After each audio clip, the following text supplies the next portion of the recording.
Hello, welcome once again to Papa Nick's Music. I am, as always, your host, Papa Nick Lewis. And today I've got a new category of top 10 favorites. A few weeks ago, I did my top 10 favorite one album wonders, completely created off the top of my head. This new category of music, artists that recorded and released one album that you really like. Well, I've got the same thing going today. Today I'm going to give you my top 10 favorite one-siders. A one-sider is an album that has one good side and one side that's not not so good. And I'm gonna go through and give you my top 10 favorite one-siders out of my library. As always, since we're talking about a top 10 favorite, first, our top 10 series as a whole is unofficially sponsored by Schoefferhofer Beer. Oh, there we go. If you like grapefruit soda mixed with beer, oh, you're going to love Schoefferhofer. I've already drunk most of this one. It's so good because, that's good beer. Secondly, in order to be considered for one of my top 10 favorites, I got two criteria. Criterion number one is I have to like it. It has to be my favorite. It has to qualify for that. But that secondly, it also has to be something I own a copy of. So when I was getting ready for this album, for this video, I just ran through my CDs, which are right over there, and my albums, which are back there, and I just looked for ones that I like half of them. And put them into a list. My list is roughly arranged mostly by the size in the gulf, or the size of the gulf in quality between the side I like and the side that I'm not too fond of. Finally, before we get into this, because it's a subjective thing, we have to do the subjectivity notice. There is no such thing as objectively good or objectively bad art. There is only art that we like and art that we do not. We fully, firmly, devoutly believe this here at Papa Nick's Music. Which means this conversation is wonderful as long as we keep in mind there's no such thing as objective reality here. We're just talking about music that we like. Calm down.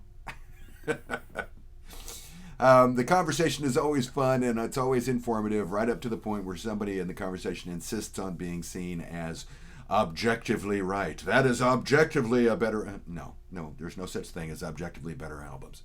The fact that we're using the word better means it's subjective. Okay, are we ready? Like I was saying, I've got my 10 favorite one-siders here, and I'm roughly arranging them by the size of the gulf in quality between the side I like and the side that I don't.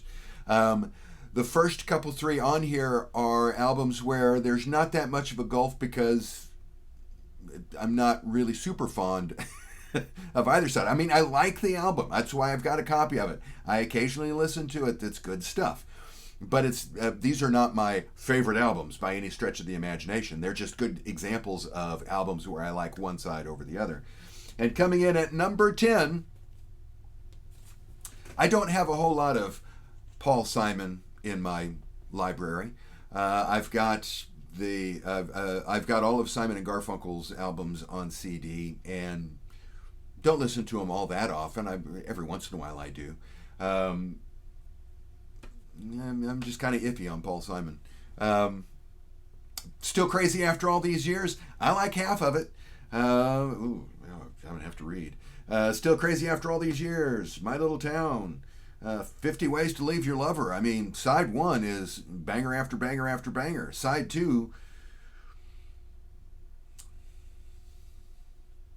one is great. So we've got a little gulf here just because side one is good, side two is not as good. It's not a huge chasm, right? Which is mostly an indictment of side one, I think, an indictment of Paul Simon in general, I think. But number 10, Paul Simon, Still Crazy After All These Years. Number 9, Blood, Sweat, and Tears 3. I like Blood, Sweat, and Tears. I really like Blood, Sweat, and Tears a lot. I did a video last year where I gave you my top 10 Blood, Sweat, and Tears songs, which are mostly taken from the run that goes Blood, Sweat, and Tears, Blood, Sweat, and Tears 3, Blood, Sweat, and Tears 4, And off the top of my head, I don't know if I had anything beyond that. The David Clayton Thomas years, right? Because I like David Clayton Thomas. And I like the first side of this album. Heidi Ho is good. Lucretia McEvil is good. Their version of Fire and Rain is decent. The second side is a bit on the self-indulgent, draggy side. Now, granted, it's a CD, so it only has one side, but I'm talking about the good old days of the album. This is definitely one that I would listen to side one, and then I'd put it back in the sleeve and move on to something else. So, number 9, Blood, Sweat, and Tears 3 by Blood, Sweat, and Tears. Number 8.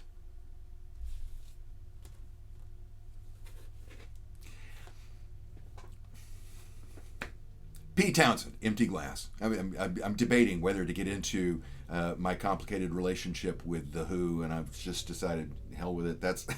That's topic for another video.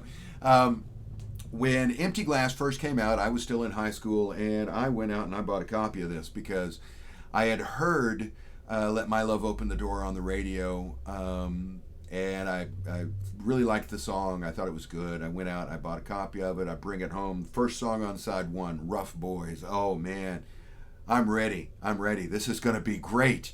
And I listened to the first side, and I liked the whole side. And then I flipped the cassette, because it was a cassette at the time. I flipped the cassette over and I listened to side 2, and halfway through, okay, fast forward to get to the end of this one and let me listen to something else.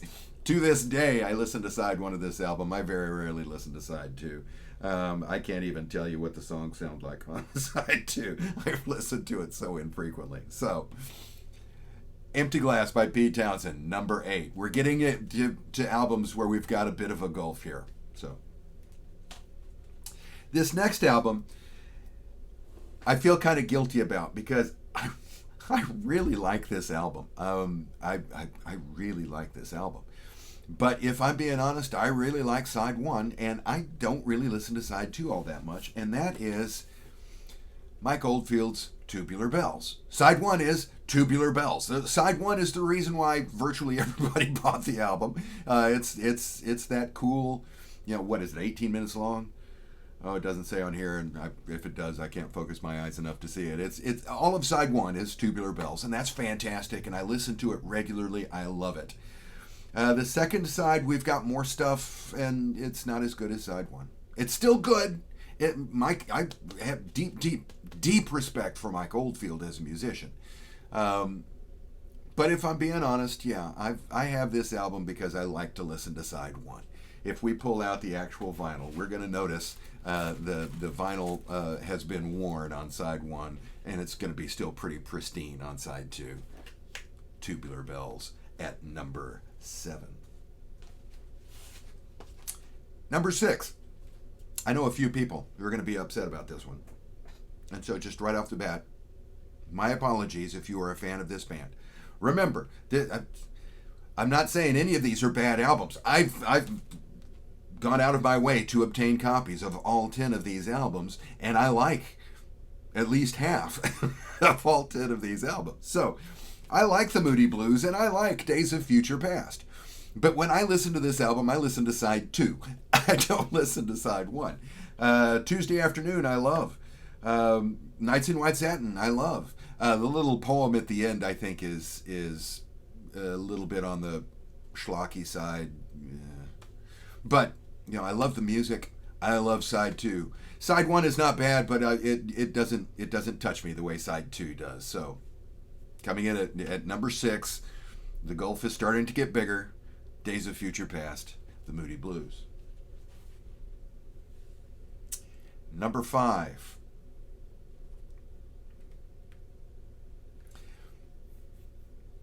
When I first had the idea of doing this video, I thought, okay, well, who is known for having one-siders? And I thought, okay, Paul McCartney. Right? Paul McCartney has that reputation. You get a Paul McCartney album, you're going to like one side, you're not going to think all that much of the others. And I went through all of the albums that I got, and it's like, no, I'm looking up on the wall here, I've got Venus and Mars, and I like both sides of that one. Ram, oh man, I love that whole thing. Band on the Run, I love that whole thing, right? I've got Back to the Egg.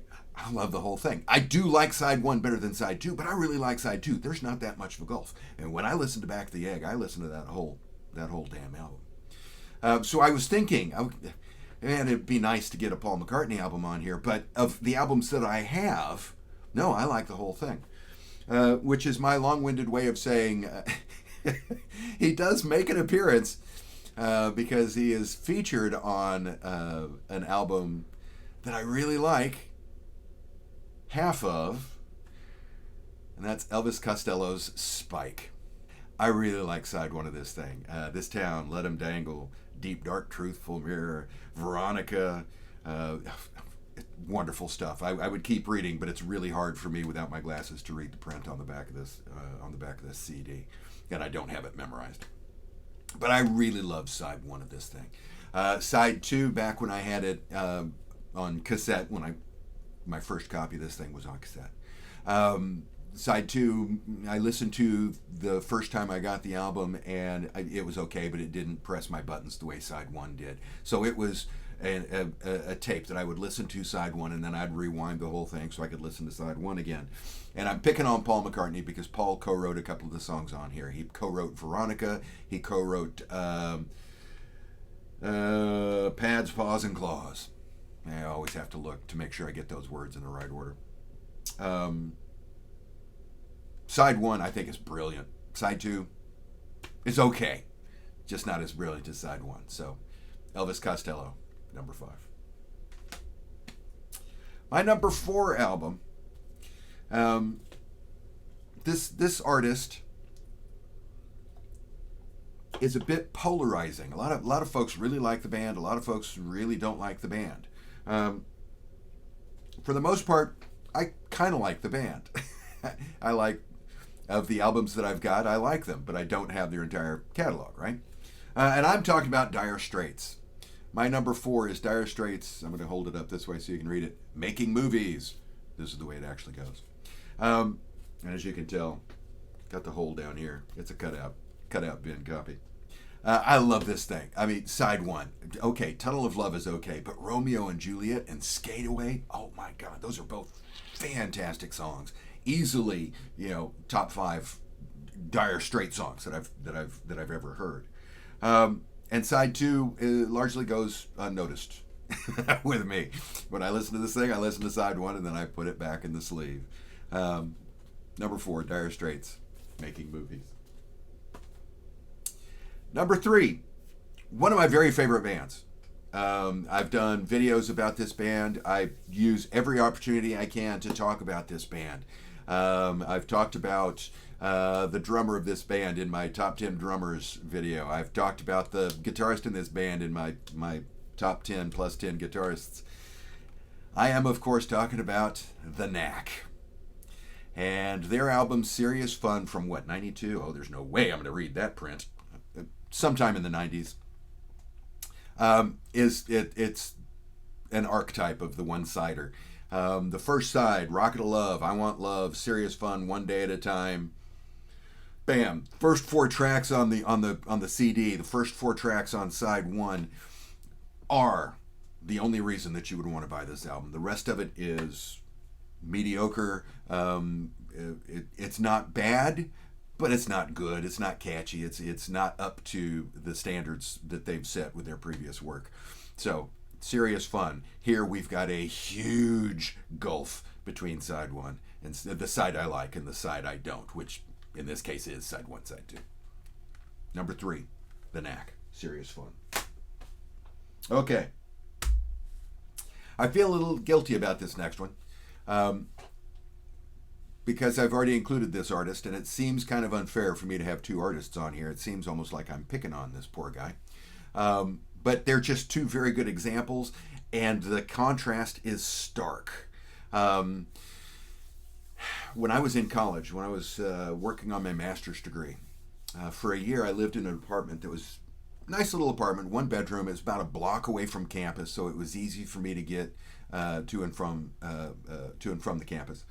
I was working as a graduate assistant, and so I would go in during the day to teach and do administrative stuff, Then I would come home, have a late lunch, freshen up a little bit, and then I'd go back and have night classes, and then come home, have a few beers and pass out.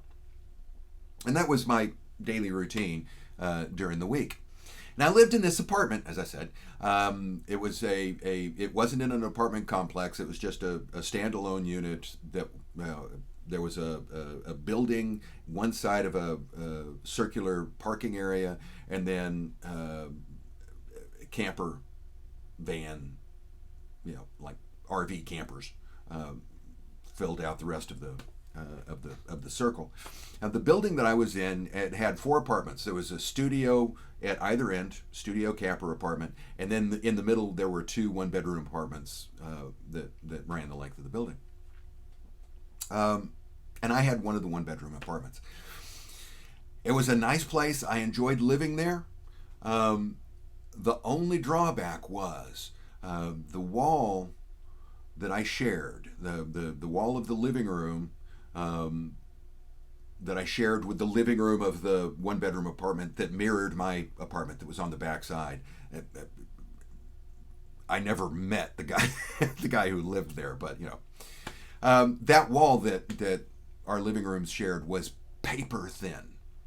I mean, the whole wall was paper thin, but you really only noticed it in the living room, because in the bedroom you had closets, and in the bathroom you had plumbing and all that. So there were buffers. But in the living room, man, if one of us, burped, the other one would say, "Excuse me." I mean, it was paper thin wall. And so I would get up in the morning and I'd go into my kitchen and I'd make some coffee and I'd sit down and I'd have some coffee and I'd look at the newspaper and I would hear the music that the guy across the wall played. And then I'd go to work and I'd come home for my lunch break and I'd hear his music. I'd go back. I'd come home at the end of the day, freshen up before my classes, and I'd hear his music. And then I'd go to my classes. I'd come home from my classes and I could hear his music. And he was a big fan of this album. Oh my God, did he love Elvis Costello's Punch the Clock. It's like I'm picking on Elvis Costello, and I apologize to all of you Elvis Costello fans. Punch the Clock opens on side 1 with a song called Let Them All Talk. And I had to look because sometimes I call it Let Them Talk, and I wanted to make sure I got the song title right. And Let Them All Talk begins with a very vivid, recognizable horn riff.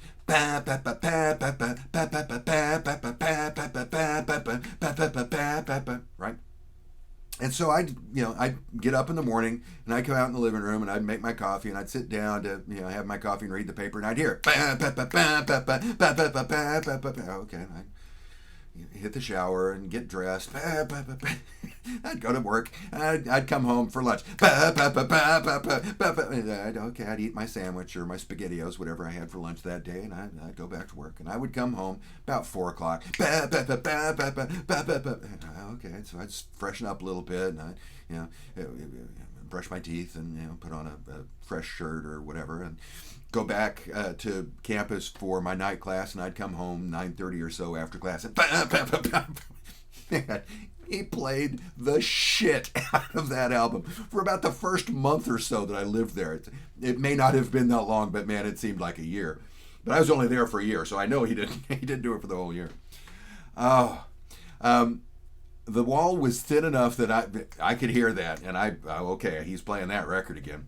I didn't know what album it was. And I couldn't hear it well enough because I learned to tune it out, and I couldn't hear it well enough that I didn't even know it was Elvis Costello. A couple of years later, I had gotten a greatest hits album of Elvis Costello, and I was going back and targeting albums that I had skipped over. When Elvis Costello first started, I was along for the ride. I had a copy of My Aim Is True, bought Armed Forces when it came out, right? But I lost track of him when I was going through college.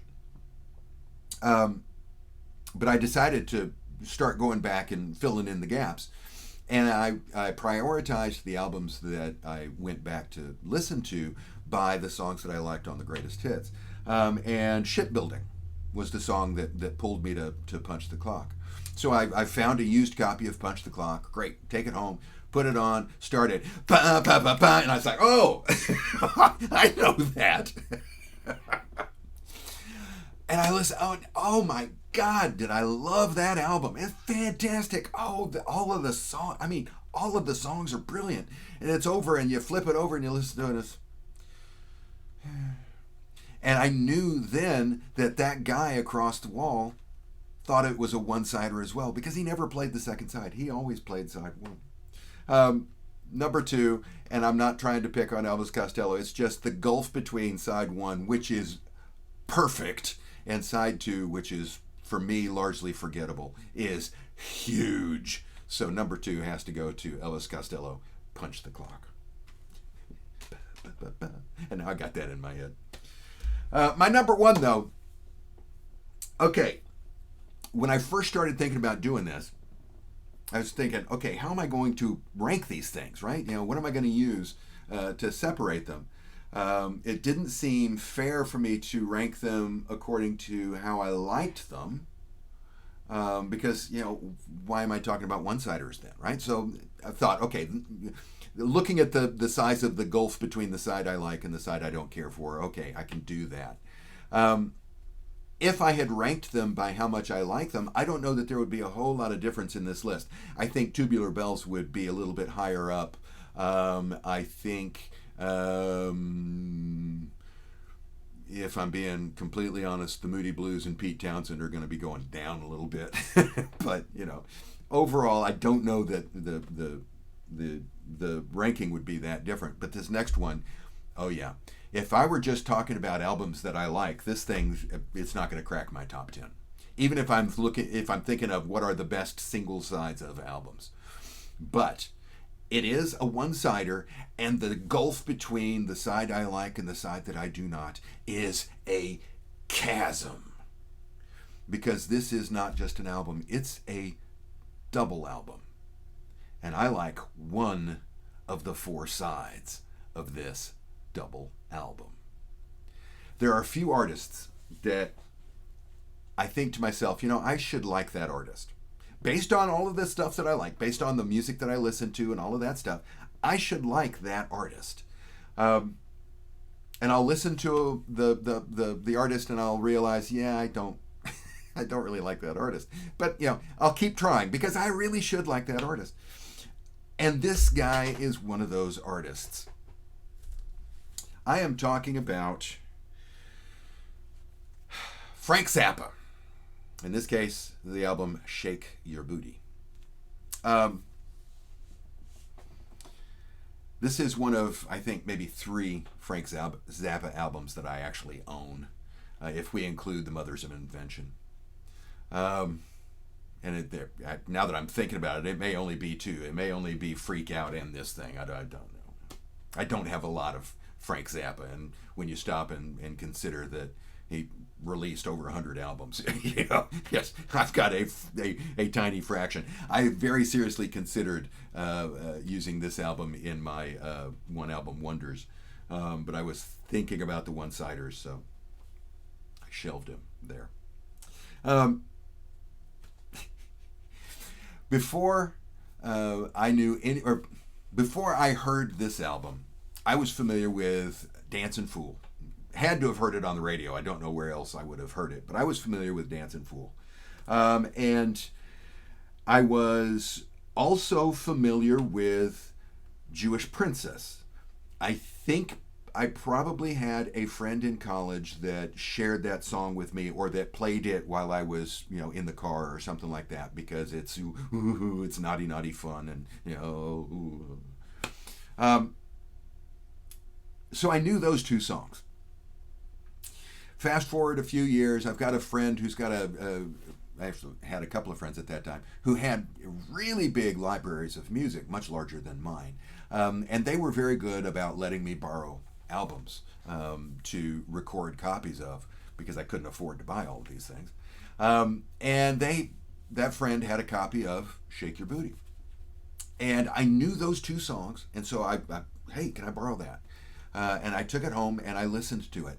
And I listened to side 3 first, because that was the side that had Dancin' Fool and Jewish Princess on it. And I loved it. Oh man, Baby Snakes is great. Trying to Grow a Chin, fantastic. City of Tiny Lights, my God, do I love that song. And then, Dancing Fool and Jewish Princess. I mean, it was just wonderful. Just start to finish, wonderful. And I thought, oh my God, is the whole thing going to be like this? And no, the whole thing was not like that. I listened to the whole thing. I recorded the whole thing, and I only listened to side 3, and then I would rewind, and I just, in essence, I wasted the rest of that cassette that I put it on. When I finally bought this album, there we go. When I finally bought this album, found it in a used record store, I checked it, I pulled it out, and I made sure that side 3 was clean. And side 3 was very clean. The rest of the sides were all scratched and marred and nasty and had, ridden hard and put up wet. But side 3 was in very good shape. So I went ahead and snagged a copy because I know side 3 is the only side I'm ever going to listen to. So my number one-sider, 1 out of 4 sides, Frank Zappa, Shake Your Booty. And those are my top 10 favorite one-siders. What are your favorite one-siders? Drop that note down below. I always love hearing from you. Do you think I'm being harsh am I being unnecessarily harsh to Elvis Costello? I always love hearing from you. If you enjoyed today's video, I'd appreciate it if you click the like button. While you're down there clicking that like button, go ahead and click the subscribe button. It's free, you might as well. And if you do subscribe, click the bell for notifications. I would appreciate it. It matters to the YouTube folks. Thanks again for watching today. I hope you enjoyed the conversation. I know I did. I always enjoy when you stop by. And I hope that the rest of your day is glorious. See you soon.